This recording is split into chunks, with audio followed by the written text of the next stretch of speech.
So we're living in a world, and again, it's about perceptual control, that is absolutely nothing like the one we appear to be experiencing. You have this demonic hierarchy, and then you have the human hierarchy, which is prime ministers and presidents and whatever, the king in this country. And that hierarchy is for public consumption. This hierarchy is the one that's calling the shots.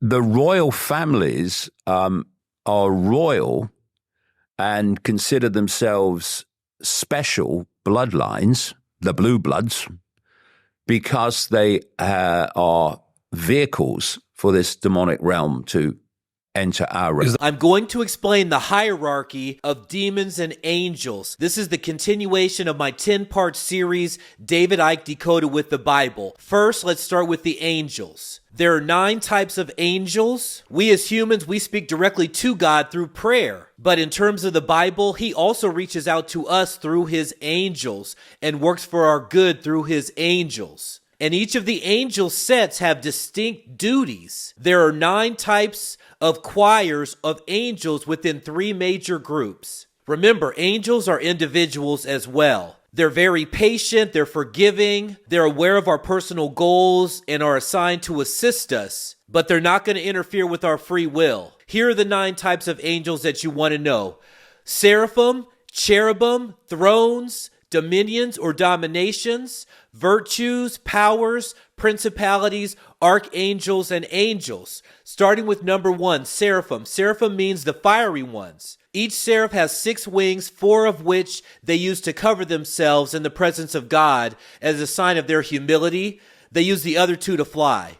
They cry out, "Holy, holy, holy," and appear to worship God continuously in his throne room. These are the angels that are closest to God. They encircle his throne and emits intense fiery light representing his love. Seraphim are considered fiery serpents. Number 2, cherubim. These angels are the keepers of celestial records and hold the knowledge of God. They are sent to earth with great tasks, such as expelling humankind from the Garden of Eden. Remember that? Ancient art depicts cherubim as sphinx-like winged creatures with human faces. Also remember, some of this information I'm going to be giving you, some of it's biblical, some of it is secular. It's kind of a collection of all of it. Number 3 is thrones. Thrones appearance, these are the angels that really look kind of bizarre. They look like great glowing wheels covered with many eyes. They serve as God's chariot and dispense his judgment in order to carry out his desires for us. They can also exist in the state of transition between celestial and human worlds. They attempt to strike a balance between matter and spirit, good and bad. They're considered heavenly governors. They get orders from the seraphim and the cherubim. Then they give out work that needs to be done to the lower sets of angels. Number 5, virtues. Supposedly they're shaped like sparks of light. They're in charge of maintaining the natural world. They take orders from the angels above and can do miracles for the deserving based on God's will. They also can make themselves known to us in their earthly forms. Number 6, powers. In their celestial forms, the powers appear like brightly colored hazy fumes. Powers are like border patrol agents between heaven and earth. Number 7, principalities. The third group of angels is the one ordinary humans will have the most interaction with. Okay, so the first in this group is the principalities. These angelic beings are shaped like rays of light. They're also in charge of managing the earthly duties of the angels below them. Number 8, archangels. These, along with the angels, are guardians of people dealing with matters involving all humankind, such as justice. Some of these are mentioned by name. You guys know them: Michael, Gabriel, Raphael. These angels also engage in spiritual warfare by fighting demons. Remember, Michael was sent and Gabriel was sent to help Daniel.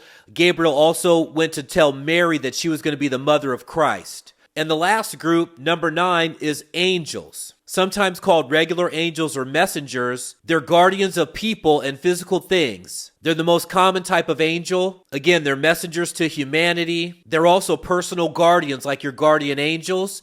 They come from these categories.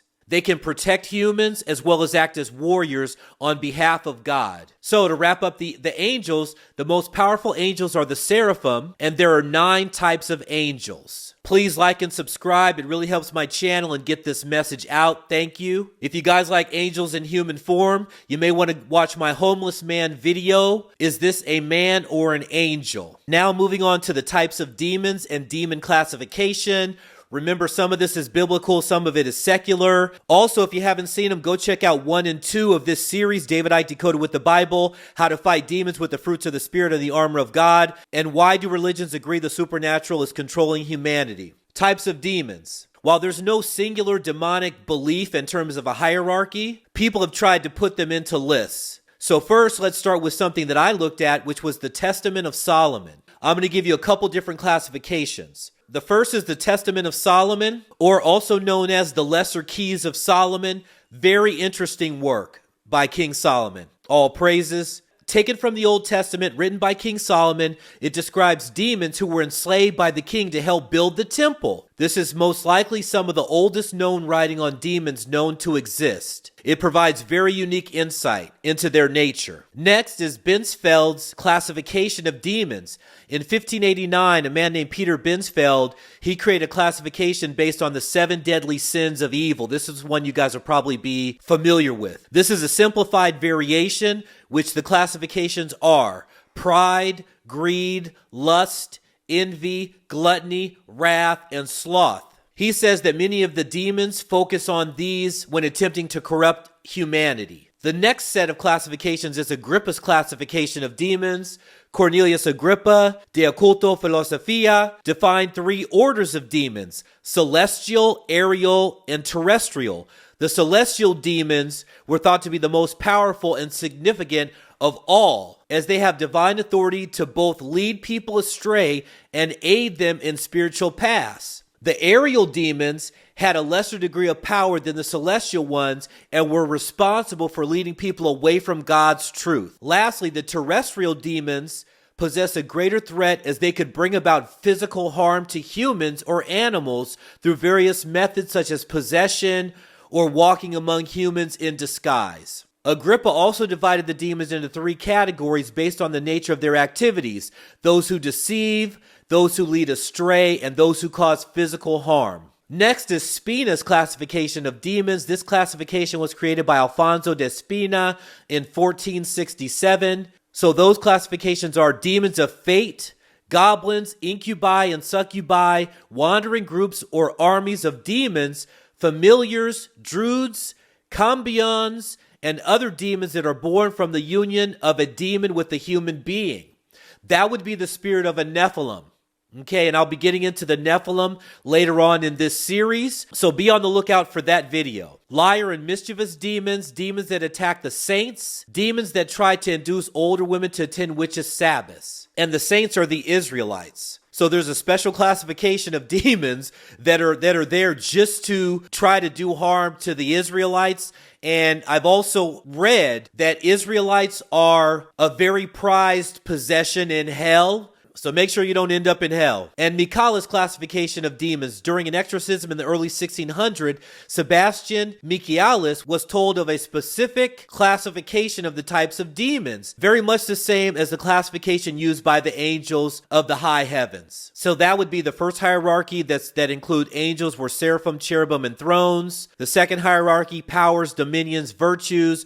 The third, principalities, angels, and archangels. There's been so much talk about the royals, the British royal family, and if they're being controlled by demons. So what I will tell you is that the royals do have fallen angels' blood from the Horites as well as from the Scythians, the people of Seir, as well as the Merovingian dynasty. I'll be going into that later on in this series. But also, what I saw in the coronation of King Charles was unapologetically satanic through the symbolism, and you can click right here and see that breakdown.